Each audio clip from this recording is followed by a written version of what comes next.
नमस्कार, मी प्रियंका. दैनिक गोमंतकच्या इव्हिनिंग बुलेटिनमध्ये आपणा सर्वांचं स्वागत करते. जाणून घेऊया आज दिवसभरात गोव्यात घडलेल्या काही ठळक घडामोडी.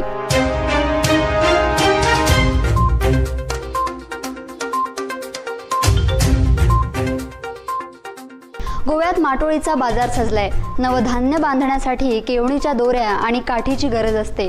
त्यासाठी गेल्या काही वर्षापासून या केवणीच्या काठ्या आणि दोऱ्या बाजारात विक्रीसाठी येत आहेत. माटोळीचे माटी, कुंड्यांचे कात्रे आणि अन्य माटोळीच्या सामानाचे दर वाढले आहेत. मात्र गणेश भक्त कोरोना महामारीमुळे घासघीस न करता माटोळीच्या सामानाची खरेदी करताना दिसत आहेत.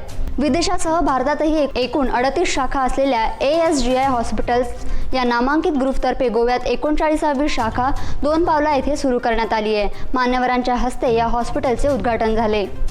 भारतीय जनता पक्षाने गोवा निवडणूक प्रभारी म्हणून महाराष्ट्राचे माजी मुख्यमंत्री देवेंद्र फडणवीस यांची नियुक्ती केली आहे. फडणवीस हे विधानसभा निवडणुकीच्या काळामध्ये गोव्यात प्रचारासाठी येत होते.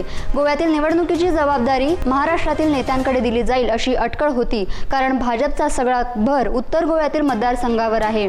या नियुक्तीनंतर केंद्राच्या अपेक्षा समजून घेऊन आगामी गोवा निवडणुकीच्या कामाला लागणार असल्याचे मत फडणवीस यांनी व्यक्त केले. गणेशोत्सव पूजनासाठी घरोघरी जाण्यास भटजींना प्रतिबंध करण्याचा आदेश काल गोवा सरकारने जारी केला होता.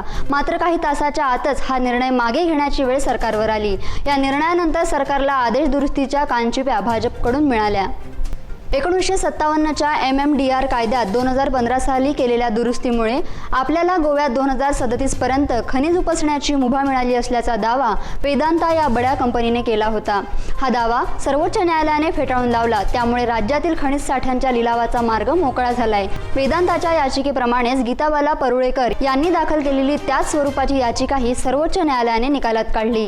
राज्यातील भाजप सरकार विरोधी जनमत तयार करण्यासाठी गणेश चतुर्थीनंतर गोवा फॉरवर्ड पक्षाने प्रत्येक मतदारांपर्यंत जाण्याची मोहीम राबवण्याचे ठरवले आहे. लोकांनीच आता हे भाजपचे सरकार हवे की नको याचा निर्णायक कौल देण्याची वेळ आली आहे, असे गोवा फॉरवर्ड पक्षाचे अध्यक्ष विजय सरदेसाई यांनी आज पत्रकार परिषदेत सांगितले.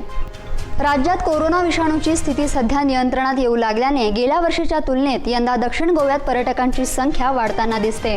कोरोनाची दुसरी लाट सुरू झाल्याने पर्यटकांची संख्या घटली होती. मात्र आता ऑगस्ट महिन्यापासून गोव्यात देशी पर्यटक पुन्हा वाढत असल्याचे दिसून आले.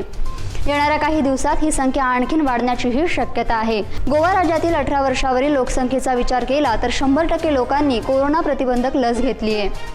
तर या होत्या आज दिवसभरात गोव्यात घडलेल्या काही ठळक घडामोडी. अशाच ताज्या अपडेट्स जाणून घेण्यासाठी आमच्या दैनिक गोमंतक पेजला भेट द्या आणि आमच्या YouTube चॅनलला सबस्क्राईब करा.